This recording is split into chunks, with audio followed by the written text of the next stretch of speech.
Good day, everyone. Welcome to Blacklogic. Trump's envoy, Steve Witkoff, blasts deadly conditions during Gaza aid site visit as hunger crisis happens. Democrats invoke rule to compel DOJ to hand over unredacted Epstein documents by mid-August. Immigration officer detained Maine police officer despite DHS previously approving his service. Global stocks sink after Trump's slapped sweeping tariffs on 90 plus nations, sparking trade fears. And the president urges Fed to cut rates or face a board takeover, fueling monetary police clash. And this is what I think a lot of the Democrats were referring to as far as the authoritarianism that the president is invoking all across the country. But nonetheless, we're going to have a discussion very briefly this morning about what's going on in this country and how we are affecting the world and a lot of the conflicts that are now happening.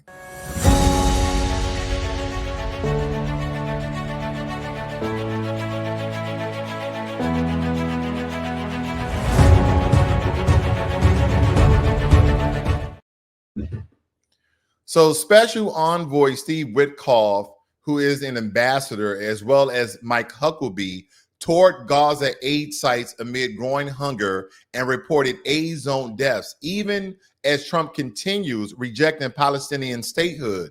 Witkoff met Netanyahu and opposed Hamas, while international relief groups warned of starvation for Gaza's 2.1 million residents.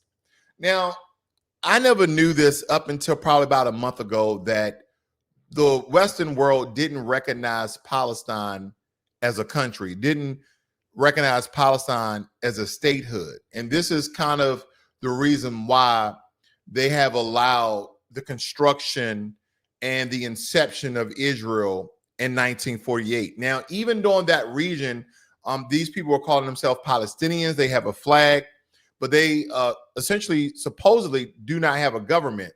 And so even though Palestine exists, they're saying that it doesn't exist. So does that give them the right to treat these people in the manner in which they are? Because again, there's 2.1 million people that live in the Gaza region. Are all of them part of Hamas? No, they're not. They only say that the reports state that there's only maybe 15 to 20,000 Hamas terrorists that are still left. Now, of course, they could be hiding, within the regular people, within the assembly of the regular people. But nonetheless, all of these millions of people, the Palestinians in and outside the Gaza region, are not terrorists. Everyone is not a terrorist. These people are looking for aid. They're going through starvation, and their aid is being hindered, it's been slowed up. So President Trump has sent Steve Witkoff with an envoy to investigate this, because in this particular scene here, what you guys are witnessing, they're called this the death trap, because hundreds of Palestinians unfortunately have been killed. Let me show you this. I'm just going to read this a little bit to you guys right here. It states that Donald Trump's envoy Steve Witkoff has visited Gaza and been shown one of the controversial aid sites around which hundreds of Palestinians have been killed by Israeli forces. Witkoff, the U.S. President's special envoy for the Middle East, had early met the Israeli Prime Minister Benjamin Netanyahu amid mounting international horror over conditions of starvation in Gaza occurring after months of Israeli-imposed aid restrictions. The visit to the site in Rafah by Witkoff, a former real estate lawyer with no foreign policy or humanitarian background, who has also met Vladimir Putin on behalf of President Trump, was first reported by a number of Israeli media organizations. His visit comes as Human Rights Watchdog described the sites run by Israeli and U.S.-backed Gaza humanitarian foundations as death traps that had become the scene of regular bloodbath. And UN has said almost 900 Palestinians have been killed by Israeli forces that attempted to reach the site. We need to step in. United States of America sending a special envoy to investigate this. Steve Witkoff has no humanitarian, background of how to look at things through a different particular lens. He's a real estate lawyer. Now, of course, he can possibly get trained, but not in this record time.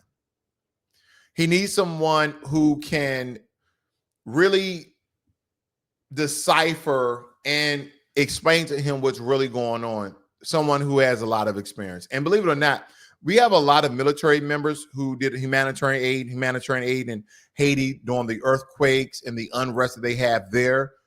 But we have specialists, we have professionals that can at least aid him in looking at things through a different lens. And the reason why I stated that America needs to step in, because we are part of the problem, ladies and gentlemen.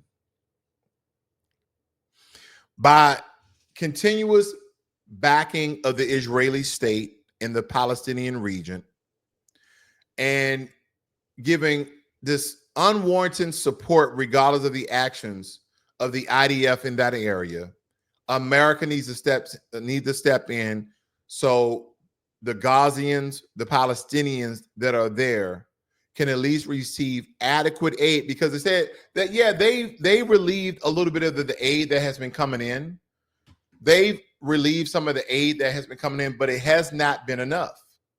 The aid has not been enough. It says that a staff member at the UN office for the coordination of humanitarian affairs in Gaza says that while Israel is now letting slightly more aid into the enclave, it is not nearly enough to even scratch the surface to meet the people's needs here on the ground. At least 7 people were killed and dozens injured while waiting for food supply near the Marah corridor south of Khan Yunis on Friday morning.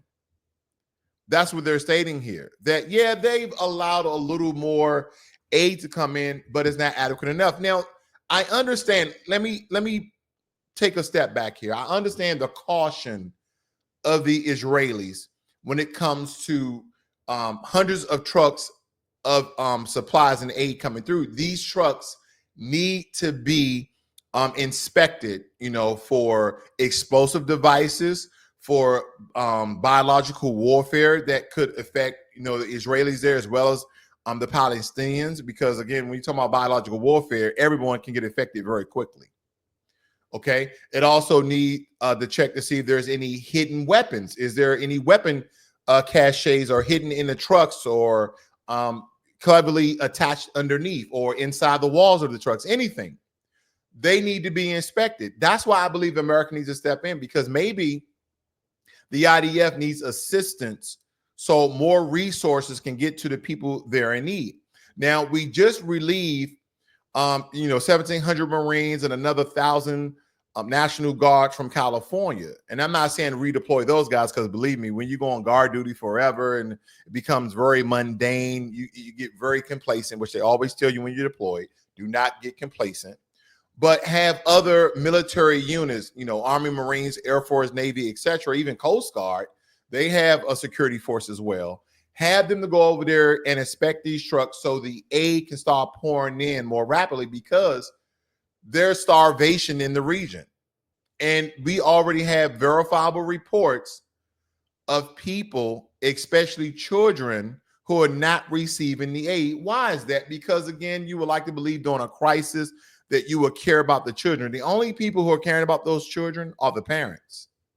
Because if you're just a single man, a single woman, or just a couple and you don't have any children, you're worried about yourselves. You're not, oh no, feed the kids first. No, you are starving as well. So the first thing that anyone in life has ever told you is always think about self-preservation. When you're on an airplane, now granted, these for people who do not have kids.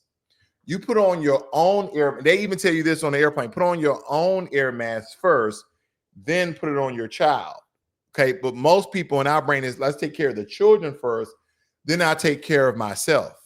So again, you have to think about when there's a crisis and we're talking about starvation and people are trampling over each other. So that starts another crisis, right? Very unorganized. People are getting killed by the Israeli forces because maybe the Israeli forces don't know if they're friend or foe, maybe the aggressive nature of people. Because here's the thing, when you are hungry, starving, and I don't think a lot of us have actually been starving, because I've even given account of my personal relationship when it comes to this story. Because again, my mom and I were homeless at one point in time for a week, and I didn't eat for 3 or 4 days. And when it comes to starving versus hungry, I was definitely hungry. I was not starving. Because, yeah, I lost weight, but I didn't. We're seeing skin and bones on a lot of these children. Literally, this skin and bones. No fat tissue, none whatsoever. And for one of the fattest countries in the world, we should definitely be behind people eating. Because, again, you look at America, we're definitely one of the fattest countries in the world next to Samoa. Okay? So we don't have a lack of food. We may have an abundance of food. So, again, sending Steve, Witkoff is a nice gesture. But I think that we need military forces over there, not to reinforce the Israeli Defense Force when it comes to their battle against Hamas. No, this is strictly a humanitarian effort. Believe me, I know Haiti, humanitarian effort. There was a lot of us on ground passing out water and food, keeping things in an orderly manner, and still have our M4s and our pistols on our hip, locked and loaded. So again, I'm thinking, especially the children. My wife knows when it comes to children, I hate when people abuse children. I hate when people take advantage of children. That's why I think I really want the Epstein files to be released, because, again, it has nothing to do with the president, has nothing to do with the elites, it has nothing to do with possibly, these powerful men. It has everything to do with the children. Because, again, if children were harmed, if children was exploited and manipulated to do obscene things, whether it be sexual or non-sexual, then again, those people need to be prosecuted. Okay, that's what's important. That's what I definitely believe that's important. Now, talking about that, the Senate Democrats led by Chuck Schumer used a seldom evoked rule of 5 to demand unredacted Epstein documents from the DOJ by August 15, intensifying scrutiny on Trump-era ties. So now that the Democrats are, again, rock solid on releasing these files, unredacted, we want to see the names. That's what this is about, folks.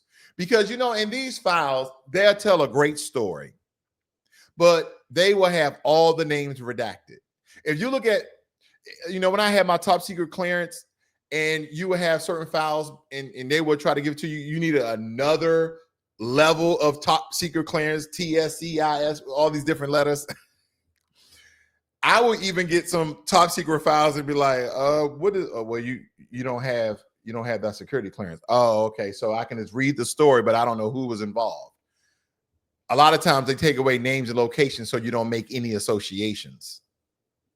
I get it. I didn't have the clearance. Okay. I wasn't need to know. I just wanted to be aware of the situation.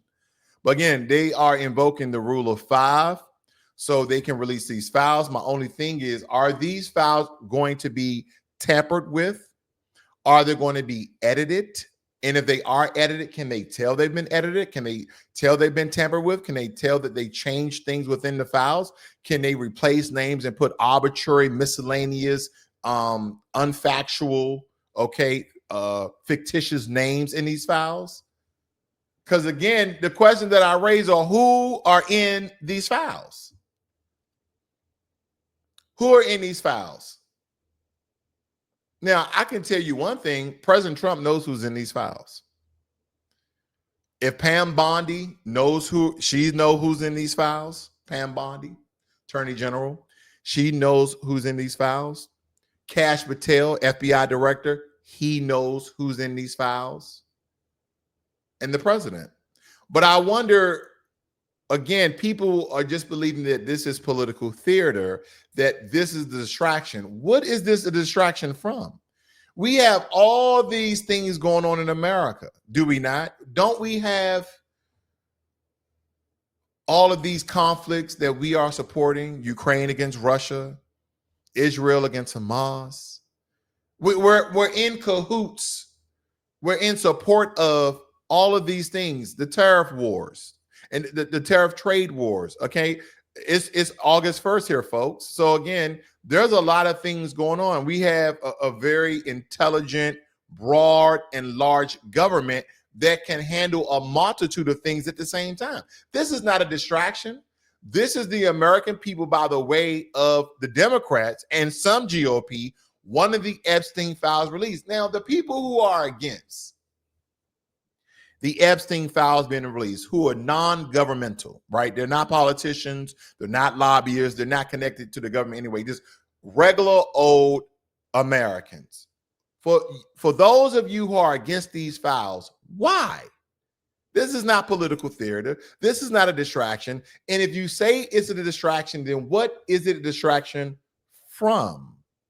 Because again, there's a lot of things going on here in America. There's a lot of things that we're supporting abroad. So again, I'm asking because maybe there's some information I'm not privy to, because I know how powerful, how intelligent, how broad our government is, and that we can do, because we do thousands of things at the same time. I'm just asking, what is the distraction from? Why don't you guys want these files released? Oh, well, we don't want the victims to relive this. No. The victims don't have to be revealed, but the perpetrators, the accused, can definitely be named. Oh, well, then if their names get into the public, then it's going to be in the court of public opinion. And you know how the court of public opinion is. They already did the mind map of people who were part of the island and all started to convict President Trump and others even before evidence has come out. Didn't they do that to P. Diddy? Oh. So the feds could not prove that P. Diddy, sex trafficked anyone. But they got him on prostitution and they still won't grant him bail. There's millions of men out here that has paid for prostitution.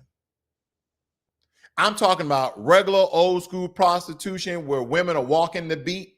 Street walkers is what they used to call them, and used to pay them a miscellaneous amount of money to do sexual activity with you. Now they have OnlyFans, same difference. Now it went from the street to online. Let's meet in a hotel room. So all these people are conducting in prostitution in Nevada, in Las Vegas area, prostitution is legal. And also in other countries, prostitution is legal. They also stated that prostitution is one of the oldest professions in the world. Now, and again, if these women are not in a sex trafficking or sex trade and that they're doing this on their own will and own accord, then again, it's a profession that they are, voluntarily doing for monetary value. And a lot of people morally may be against that.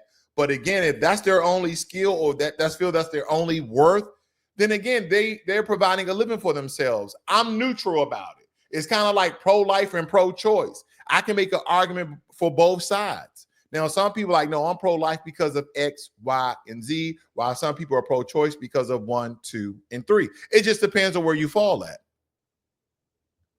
So again, as we look at this, just as well as many other figures have been convicted in the court of public opinion and before they even went to court, just as well as P. Diddy released the Epstein files. Because again, there's only a certain amount of people who know who's in these files. All right. And I think the truth should be revealed. Now, ICE detained a Maine police officer claiming he was in the country unlawfully. His local department says DHS has cleared him to serve, raising questions about the coordination and immigration screening failures. And, behind this, folks, now the gentleman they're referring to, I believe, is Jamaican, a dark-skinned Jamaican. And the reason why I say they're just showing this, the reason why I say a dark-skinned Jamaican, because did you know there's quite a bit of Asians in Jamaica? There's quite a bit of Asians, Indian as well as Chinese people are in Asia. Let me see if they have a picture of this gentleman here. You know what? Right here, I'm just going to show you who this gentleman is. Give me 1 second. I just want to pop up his picture so you can get a better depiction of who this gentleman is. Let me see.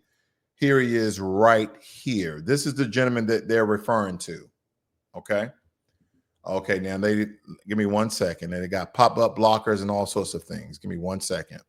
Usually I have these things prepared for you guys. I thought they would have the picture there on that particular website, but I guess they, again, have blocked that. So I'm going to make sure that we can get a good depiction of him because Here's the thing. A lot of times they try to hide and or people's association of certain things. And I just want to make sure that we provide context right here on Blacklogic. Because context means everything. And a lot of times the news legacy and mass media is very manipulative because they never want to show you certain things. So here it is right here. Here's different pictures of him. They stated that he was in the country illegally because his visa expired. But the Maine police officer chief stated that we submitted all the proper paperwork and they approved him to work. So again, this could be a government oversight. Things like that happen. A lot of government systems, even in Fortune 500 and corporate businesses, their systems don't talk to one another. It goes from one system to another system. And when we look at this, as I was working for corporate America, you will have a system where you will get information from. You would then have to bundle that up. And I'm just kind of using terms that you may understand. Bundle that information up and put it into a file and then upload that SQL file into another system for that system to have the same information that system have. And you have to do that either, every morning or every afternoon before work ends. A lot of you guys know what I'm referring to. So even in government, a lot of our systems do not talk. I'm almost positive, okay? I'm almost positive that the systems that I'm referring to here, take for instance, if you work for immigration and then somebody else works from Homeland Security and another person works for the DC police and another person works for the FBI. All of those systems, okay, are siloed to one another. They may have some throughput where you can send certain data, certain information, but again, there needs, and I know we have a lot of national databases, but sometimes because of infiltration of cyber attacks, that's number one. Insider threats, okay, police officers or law enforcement who may be undercover working for the cartel. There's a lot of corruption because America is such a police state. We have so many police officer and law enforcement per capita. So when you have that much police, there's a certain amount of them that automatically will be corrupted. So take, for instance, all the government agencies that we have that deals with law enforcement. Now, I can't name them all, but I'll name a few for you. We have Homeland Security. We have CPP, okay? We also have CIA, FBI, DEA, the U.S. Marshal Service, and again, Capitol Police. We have, and then all the local police that you have. And look, what about even in Georgia? Okay, and I'm just naming Georgia off the top of my head. They also have a GBI, Georgia Bureau of Investigations, and a lot of other states have that too. Not only do you have local police, you have county police, then you have sheriff police, and then you have state police for that state. So again, we're talking about 4 or 5 levels of law enforcement for one state. And then we can't even get on the federal government, all the government agencies we have there. So again, there's going to be a level of corruption within law enforcement automatically. These are people who may be manipulated, could be tricked, okay? And their incentives are cash. Most of this is cash. Some of them can be insiders where they're just getting promoted to get more sensitive information to then relay that information to another body, whoever that may be. We've had reports of federal law enforcement agency giving information to the Chinese, okay, and even to the Russians. So again, just look these things up, folks. But believe me when I tell you that even with a lot of government oversight, that these systems don't talk to one another.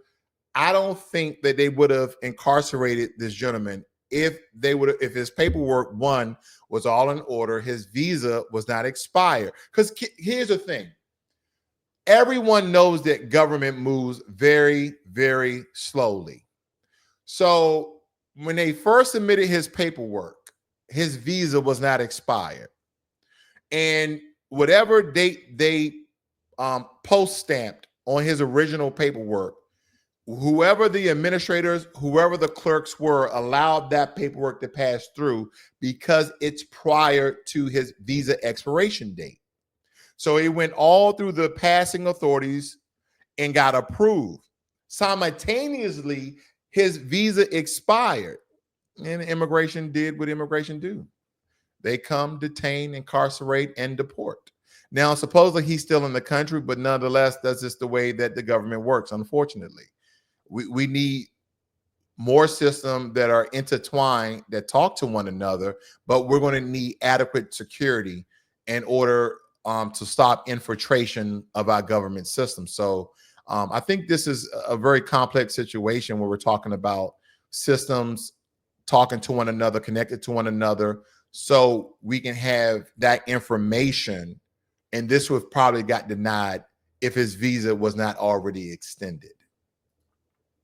Now, markets worldwide plunged after President Trump imposed minimum tariffs of 10% on most countries and even higher rates on 92 nations, Canada at 35%, Syria at 41%, using emergency powers, and legal challenges are brewing. And this is something that the president stated he was going to do. He said, I believe at one of his town halls, that tariff is a beautiful word.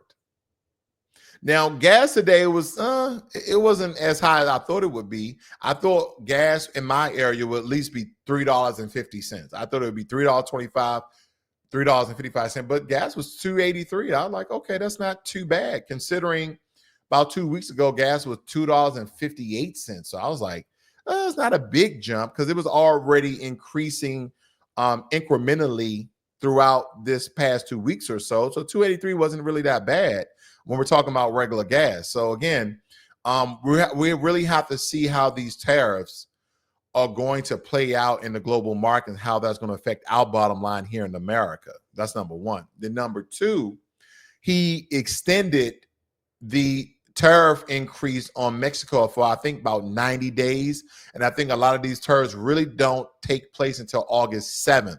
So we might see the real effects by August 7th or beyond. So I'll keep you guys updated. So please tune in to Blacklogic. Hit that subscribe button as well as the notification bell, so you're notified every time I release a video or go live. Now, Trump publicly pressured the Federal Reserve. And this is what the Democrats were referring to by authoritarianism, that he's just trying to take control as a president, as if we don't have a Congress and representative and we have no senators, that he just wants to do anything that he wants to do. But this is the threat he gave out. He said, if it doesn't lower interest rates, again, he pressured the Federal Reserve. He said, if it doesn't lower interest rates, the board should assume control. And believe me, this dramatic escalation is raising alarms about executive overreach into monetary policies. And the Fed, so far, they're steady. They haven't really made any move to call President Trump's bluff. And here's the thing, folks. This is something I can essentially get on board with President Trump. In my area, I think I've seen at least 5 or 6 houses for sale. People, want to change a venue, change the area. And believe it or not, the area in which I live, we're in the top 10 safest suburbs in America. The top 10 safest suburbs in America. Now, even with that being said, these houses cannot be sold because of the high interest rates. These houses, now the most recent house has probably been on the market for about a month, while the other houses have been on the market for around 6 months. And during the time between 2020 and 2022, you can keep a house on the market. And these houses were selling 100,000, 150,000 over market. So if people were listing their homes for 500,000, people from California, people from Washington State, people from New York were coming in this neighborhood and buying houses for $650,000. So people were making they were making $150,000 over asking price. astronomical. I was like, why didn't I sell? Yeah, that been a pretty. And now the homes that are now still being built, now the homes that are now being sold are at least $650,000. Okay, they're at least $650,000. So I guess it's one of the same. But people are not trying to buy these homes at $650,000 at 5, 6, 7% interest. No, they want the rates to go back down to below 5%. Okay, they want the interest rate on home loans to go down less than 5%. As a matter of fact, let's see the national average of mortgage rates, if you guys don't mind. Okay, I know I'm kind of going off on a bent here, but I just want to see what the national rates are. Yeah, so again, I'm looking at the rates. People want these rates to go under 5% again. 30-year fix, we're talking about 6.72%. 15-year fix, roughly 6% as well. So again, they want these rates to go under 5% again because people are not able to sell their homes, let alone people are not willing to buy these homes. These are the national average of mortgage rates currently as of today. So as I stated, and I was just speaking off the cuff because last time I checked, these rates were still astronomically high. But there you have it, ladies and gentlemen. You guys have a great and wonderful day. This is Blacklogic.